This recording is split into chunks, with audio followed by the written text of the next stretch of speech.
Hello दोस्तों, सब लोग कैसे हो मेरे प्यारे प्यारे बच्चों। आज आप लोग के ले आई हूँ स्पेशल क्लास, वो भी कथन कारण वाला। ठीक है, आजकल कथन कारण वाला एग्ज़ाम में बहुत पूछा जाता है क्वेश्चन। ठीक है, एक तो सही मिलान वाले, और ये देखो आगे पूरा कथन कारण वाला क्वेश्चन है और एक सही मिलान वाला है। ठीक है, तो ये लास्ट तक बने रहना। और हाँ, अभी तो सामने में मैं सरल सरल लाती हूँ क्वेश्चन, पर देखना लास्ट में कठिन रहेगा तो उसको बनाने की कोशिश करना। ठीक है बच्चों, चलो फर्स्ट क्वेश्चन है, माइटोकॉन्ड्रिया को कोशिका का पावर हाउस कहा जाता है। हाँ, सबको पता है क्यों कहा जाता है जी, क्योंकि ये ऊर्जा का निर्माण करता है और एटीपी बनाते हैं। ठीक है, वही माइटोकॉन्ड्रिया में भोजन को ऑक्सीकरण से एटीपी बनती है बोल रहे हैं। देखो ये दोनों पूछ रहे हैं, तो ये दोनों को पूछ रहे हैं सही है या नहीं। तो हाँ, दोनों तो सही हैं, पर दोनों का सही व्याख्या कर रहे हैं, दोनों एक दूसरे से मिल रहे हैं क्या? हाँ, मिल रहे हैं। तो इसका आंसर क्या आ जाएगा जी? ए और आर दोनों सही हैं तथा आर और ए सही व्याख्या कर रहे हैं। ठीक है, इसका ऐसे आंसर रहता है। ठीक, सब लोग बना लोगे। चलो दूसरा क्वेश्चन है, निम्नलिखित में से कौन सा कथन सही है बोल रहे हैं। देखो ऐसे बड़ा सा भी क्वेश्चन पूछ देते हैं कि कौन सा कथन सही है करके। तो फर्स्ट है, सभी एंजाइम प्रोटीन होते हैं, सभी हार्मोन प्रोटीन होते हैं, पाचन क्रिया एंजाइम महत्वपूर्ण भूमिका निभाते हैं, एंजाइम जैव उर्वरक कहलाते हैं। तो इसका आंसर सही कौन कौन सा है करके पूछा जा रहा है, और गलत तो हम लोग को कौन सा बनाना है जी। देखो इसमें आगे और दिए गए हैं ना, ऐसा टाइप का दिए रहते हैं। तो इसमें सही क्या है? फर्स्ट है एंजाइम प्रोटीन होते हैं, हाँ ये तो सही है। और वही सभी हार्मोन प्रोटीन होते हैं, ना ना ना, ये गलत दे दिए। ठीक है, और तीसरा क्या दिए? पाचन क्रिया में एंजाइम, हाँ पाचन क्रिया में एंजाइम बहुत महत्वपूर्ण होता है। एक आध एंजाइम का नाम बताओ जी, एक आध एंजाइम का नाम बताओ, कमेंट करके बताओ। ठीक है, जब हम लोग पाचन पढ़े हैं तो एंजाइम है उसमें। ठीक, और एंजाइम जैव उर्वरक कहलाते हैं, हाँ ये भी सही है, ये तीनों सही हैं। तो फर्स्ट है 1, 3, 4, 1, 3, 4 कौन से ऑप्शन में दिया गया है? दूसरा ऑप्शन में, बी ऑप्शन में। तो कौन सा सही होगा? B option. चलो आगे बढ़ते हैं जल्दी जल्दी। यदि किसी पौधे को लगातार कई दिनों तक अंधेरे में रखा जाए तो निम्न में से कौन सा परिवर्तन सबसे पहले देखने को मिलेगा, पूछ रहे हैं। देखो, अगर हम लोग कोई पौधे को लगातार अंधेरे में रखेंगे, एक रूम में अंधेरा कर देंगे और वहाँ रखेंगे, तो कौन सा परिवर्तन सबसे पहला? तो फर्स्ट है जड़ वृद्धि रुक जाएगा, दूसरा है प्रकाश संश्लेषण की दर कम हो जाएगी, तीसरा है वाष्पोत्सर्जन पूर्णतः बंद हो जाएगी, और चौथा है कोशिका विभाजन रुक जाएगी। तो इसमें क्या आंसर आएगा जी? इसका आंसर क्या आ जाएगा? प्रकाश संश्लेषण कम हो जाएगा। जब अंधेरे में रखेंगे तो प्रकाश होगा क्या? नहीं होगा, तो प्रकाश संश्लेषण की दर कम हो जाएगी। अगर प्रकाश संश्लेषण की दर कम हो जाएगा तो वाष्पोत्सर्जन की क्रिया तो होगी ही नहीं। ठीक है बच्चों, ऐसे बनेगा। ठीक है, अगर अंधेरे में रखेंगे तो खाना कैसे बनाएंगे बताओ? तो पौधे नहीं बन सकता ना, प्रकाश संश्लेषण के द्वारा ही बनता है। चलो आगे देखते हैं चौथा क्वेश्चन। चौथा क्वेश्चन में आरबीसी में केंद्रक नहीं पाया जाता, केंद्रक की अनुपस्थिति अधिक हीमोग्लोबिन रखने में सहायक रखती है। तो इसका आंसर क्या है जी? देखो, आरबीसी लाल रक्त कोशिकाएं। ठीक है, इसका आंसर क्या हो सकता है ये बताओ? तो ये दोनों सही हैं।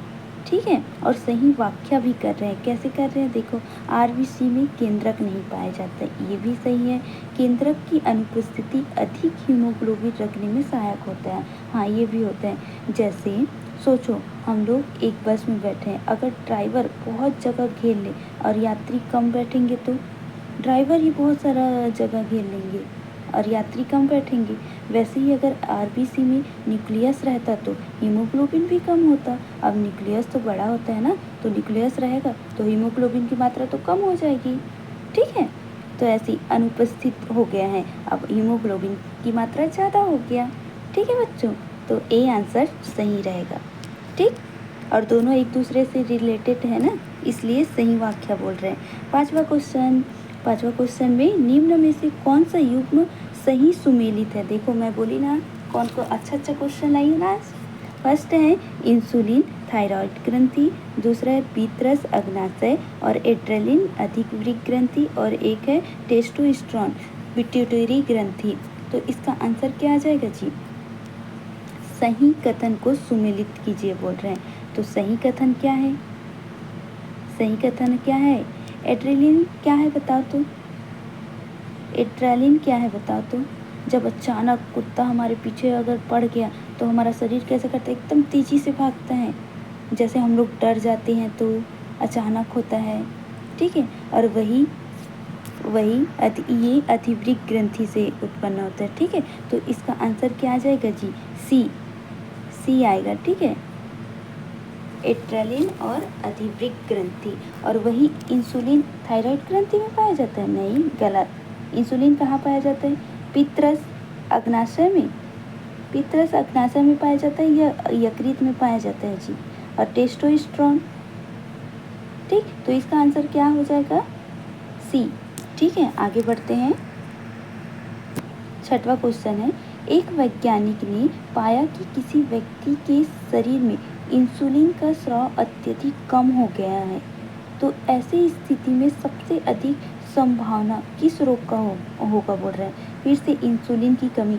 देखो हम लोग आगे क्वेश्चन किए थे तो डायरेक्ट लिख दिए थे कि इंसुलिन की अत्यधिक कमी कौन सा रोग होगा करके, और इसमें देखो बड़ा सा क्वेश्चन बना के दिए।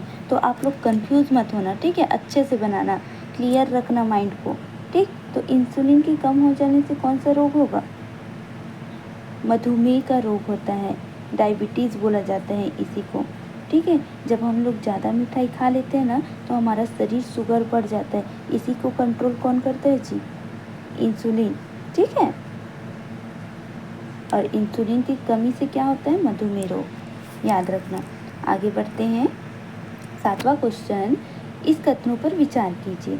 जाइलम जल का परिवहन करता है, फ्लोएम भोजन का परिवहन करता है। जाइलम केवल जीवित कोशिका में बना होता है और फ्लोएम चालनी नलिका पाई जा रहे हैं। तो निम्न कथनों को बताइए बोल रहा है, कौन सा सही है बोल रहे हैं। तो सही कौन कौन सा है जी?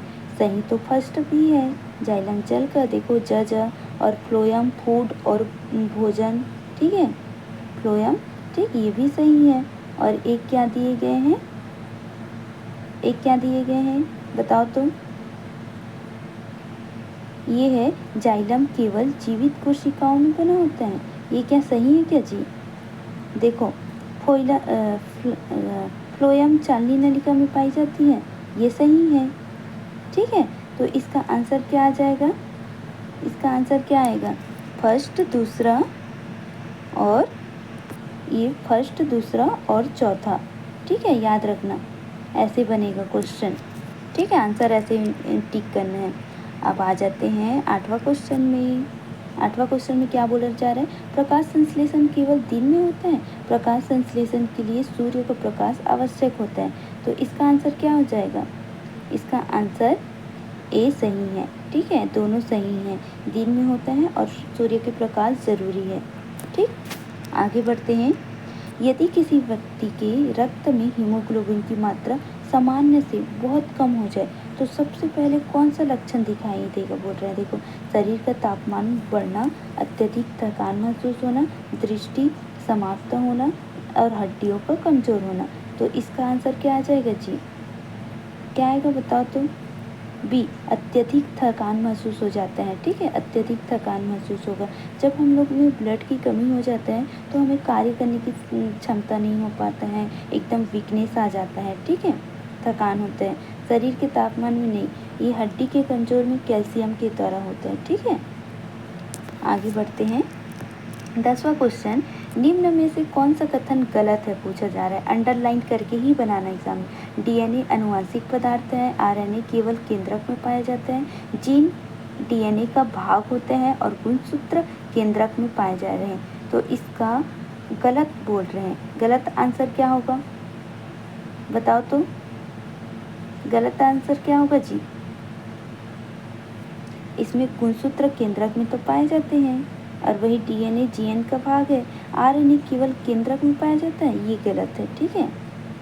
RNA केवल केंद्रक में पाया जाता है, ये वाला गलत है। ठीक है बच्चों, समझ आ रहा है सबको? सभी को समझ आ रहा है ना? हाँ चलो आगे बढ़ते हैं। पौधे की पत्तियां हरी दिखाई देती हैं। क्लोरोफिल हरे रंग के प्रकाश को परावर्तित करता है। हाँ ये दोनों सही हैं और सही वाक्य भी कर रहे हैं। ठीक है, तो इसका आंसर क्या आ जाएगा? ए। दोनों सही हैं और आर सही वाक्य कर रहे हैं। आगे देखते हैं, निम्नलिखित में से कौन सी प्रक्रिया मानव शरीर में ऊर्जा उत्पन्न करने में सीधे संबंधित होते हैं? फर्स्ट है विसरण, दूसरा है परासरण, कोशिका श्वसन और उत्सर्जन। इसका आंसर क्या आ जाएगा? बताओ तो। ऊर्जा कौन निर्माण करते हैं? बताओ। माइटोकॉन्ड्रिया, माइटोकॉन्ड्रिया से ATP। तो इसमें क्या आंसर आएगा? कोशिकीय श्वसन। ठीक है बच्चों, कोशिकीय श्वसन। आ जाओ आगे बढ़ते हैं। 13वां क्वेश्चन, यदि किसी पौधे की जड़ों को लंबे समय तक जल में डुबोकर रखा जाए तो ऑक्सीजन की कमी हो जाए तो सबसे पहले कौन सी प्रक्रिया प्रभावित होगी बोल रहे हैं? तो इसमें क्या आएगा? फर्स्ट है परासरण, दूसरा है श्वसन, तीसरा है प्रकाश संश्लेषण और चौथा है बीज निर्माण। तो इसमें क्या आएगा? आंसर क्या आ जाएगा जी? इसका आंसर आएगा प्रकाश संश्लेषण। देखो, अगर हम लोग पौधे की जड़ को लंबे समय तक जल में डुबोएंगे रखेंगे तो ऑक्सीजन की कमी हो जाए, ऑक्सीजन की कमी होगा ना, तो सबसे पहले कौन सा? प्रकाश संश्लेषण। अब ऑक्सीजन की कमी होगा तो हरा पौधा बनेगी क्या? नहीं होगा। ठीक है, आगे बढ़ते हैं। प्रकाश संश्लेषण प्रभावी। ठीक, आगे बढ़ते हैं। निम्नलिखित कथनों पर विचार करो। वायरस जीवित और निर्जीव दोनों के गुण दर्शाते हैं और वही वायरस जीवित कोशिका में ही वृद्धि करते हैं। सभी बैक्टीरिया हानिकारक होते हैं। एंटीबायोटिक वायरस पर प्रभावी होते हैं। देखो, वायरस निर्जीव और जीवित दोनों पे होते हैं, ये तो सही है। वायरस केवल जीवित कोशिका में होते हैं, ये भी सही है। अब इसमें बैक्टीरिया कहाँ आ गया? हम लोग तो वायरस के बारे में पढ़ रहे हैं, तो ये वाला कथन गलत हो गया। ठीक है, एंटीबायोटिक वायरस पर प्रभावी होते हैं, ये भी सही हो गया। तो क्या है? फर्स्ट, दूसरा और चौथा। तो इसका आंसर आ जाएगा सी। ठीक है बच्चों, आगे बढ़ते हैं। एक छात्र ने एक हरे पौधे को 48 घंटे तक अंधेरे कमरे में रखा और फिर उसकी एक पत्ती पर आयोडीन परीक्षण किया। पत्ती नीली काली नहीं हुई। इसका सबसे उपयुक्त कारण क्या हो सकता है? क्या हो सकता है? पत्ती में क्लोरोफिल नहीं था, पौधे में प्रकाश संश्लेषण नहीं किया, पत्ती में जल की कमी थी और पौधे में श्वसन बंद हो गया। तो इसका आंसर क्या है? इसका आंसर क्या है जी? बताओ। इसमें प्रकाश संश्लेषण की क्रिया नहीं हुई। ठीक है, तो बी ऑप्शन सही हो जाएगा। बी ऑप्शन सही होगा। ठीक है, अब अंधेरे में रखा गया तो प्रकाश संश्लेषण की क्रिया होगी क्या जी? नहीं होगी। ठीक है, अब आ गया, मानव हृदय को द्विगुण परिसंचरण, डबल सर्कुलेशन वाला हृदय कहा जाता है। ये एक पूर्ण परिसंचरण में रक्त हृदय से 2 बार गुजरता है, ये तो सही है। और इसको द्विगुण परिसंचरण भी बोला जाता है। ठीक है, तो ये ए और आर दोनों सही है और आर ए का सही वाक्य कर रहे हैं। ठीक, हमारे हृदय में कितने कक्षीय होते हैं जी? कितना होता है बताओ तो? 4। ठीक है, 2 क्या होते हैं? 2 आलिन, 2 निलय। ठीक है बच्चों। 17 क्वेश्चन, निम्न कथनों पर विचार कीजिए। पाचन की अधिकांश क्रिया छोटी आंत में होती है। अमाशय में HCl पाया जाता है। बड़ी आंत बोल दी है ना, अच्छे से पढ़ना। बड़ी आंत भोजन का मुख्य पाचन करती है। अग्नाशय पाचन एंजाइम बनाती है। कौन सा कथन विचार कीजिए बोल रहे हैं? सही विकल्प का चयन कीजिए बोल रहे हैं। सही विकल्प इसमें से कौन सा है? फर्स्ट है, देखो, पाचन की अधिकांश क्रिया छोटी आंत में पढ़े थे ना, प्रोटीन का भी पाचन होता है। ठीक है, सभी का पाचन होता है। और अमाशय हमारे पेट में HCl बनता है। ठीक है, HCl। ठीक है, और बड़ी आंत में भोजन का पाचन नहीं होता। ठीक, ये तो अपशिष्ट पदार्थ होते हैं, उसको बाहर निकालने का कार्य करता है। ठीक है, और वही अग्नाशय पाचन एंजाइम बनाता है। हाँ, ये सही है। ठीक, तो कौन कौन सा सही हो जाएगा? तीसरा का गलत है, तो ये दूसरा का आंसर सही होगा, केवल 1, 2 और 4। चलो, यदि किसी व्यक्ति में वृक्क, किडनी ठीक प्रकार से कार्य करना बंद कर दे तो शरीर में सबसे पहले कौन सी समस्या उत्पन्न होगी, बोल रहे हैं। देखो, अगर किडनी खराब हो जाता है तो क्या होगा, बोल रहे हैं। शरीर में सबसे पहले कौन सा होगा? ऑक्सीजन की कमी, दूसरा अपशिष्ट पदार्थ का जमाव, तीसरा है शरीर का रंग हरा होना, और एक है डी, पाचन पूर्णतः बंद हो जाना। तो इसका आंसर क्या आ जाएगा? इसका आंसर क्या आ जाएगा जी? अपशिष्ट पदार्थों का जमाव, ऐसा हो सकता है। और अगर किडनी खराब हो गया तो क्या होता है? कृत्रिम रूप से डायलिसिस की क्रिया होती है, ठीक है। तो इसका आंसर आएगा शरीर का हरा हो जाना, जैसे बिलुवर्टिन, बिलुरुबिन पढ़े थे ना जी, पढ़े थे ना सब लोग। यकृत वाले भाग में जब हो जाता है तो किडनी में वो हो जाता है, ठीक है। तो इस शरीर में क्या होता है? शरीर का हरा रंग दिखना, यही हरा रंग को विषैले पदार्थ बोलते हैं, ठीक है। याद रखना, विषैले पदार्थ याद रखना बच्चों, ऐसे घुमा फिरा के पूछते हैं। पौधे में वाष्पोत्सर्जन मुख्यतः रंध्र द्वारा होता है, रंध्र गैस का आदान प्रदान में सहायक होता है। इसका आंसर क्या आ जाएगा? हाँ, रंध्र द्वारा ही होता है। देखो, एक पत्ती बनाते हैं, इसमें रंध्र पाए जाते हैं, यही रंध्र के द्वारा क्या होता है? वाष्पोत्सर्जन, ठीक है। और यही गैसों का आदान प्रदान करते हैं, ठीक है बच्चों, इसी के द्वारा। तो इसका आंसर क्या आ जाएगा? ए और आर दोनों सही है, और तथा आर सही वाक्य कर रहे हैं। 19वां क्वेश्चन है, अरे वही है, ठीक है, लास्ट क्वेश्चन आ गया। एक वैज्ञानिक ने दो समान पौधे ले लिए, ठीक है। एक पौधे को सूर्य प्रकाश में, इसको सूर्य के प्रकाश में रखें, और दूसरे पौधे को अंधकार में रख दिए, इसमें सूर्य नहीं है, ठीक है। अब कुछ दिनों बाद पाया गया कि अंधकार में रखा पौधा पीला पड़ गया, ये पीला पड़ गया, और इसमें सबसे उपयुक्त कारण क्या हो सकते हैं, पूछ रहे हैं। देखो, जड़ों द्वारा जल का अवशोषण बंद हो गया, क्लोरोफिल का निर्माण प्रभावित हुआ, और एक है कोशिका विभाजन पूरी तरह रुक गया, और एक है पौधे में वाष्पोत्सर्जन समाप्त हो गया। तो इसका आंसर क्या आ जाएगा बच्चों? क्या आएगा जी? इसमें क्या आएगा, चलो बताओ। तो ये आप लोग के लिए होमवर्क है, इसका आंसर आप कमेंट करके बताओ, ठीक है। समझे या नहीं समझे, मेरे को भी तो पता चलना चाहिए, हम लोग पढ़े हैं। चलो बताओ, तो इसका आंसर सभी लोग कमेंट करके देना, ठीक। तो आज के लिए इतना ही है दोस्तों, तो कल पढ़ते हैं और स्पेशल क्वेश्चन, ठीक है। बाय दोस्तों, गुड नाइट।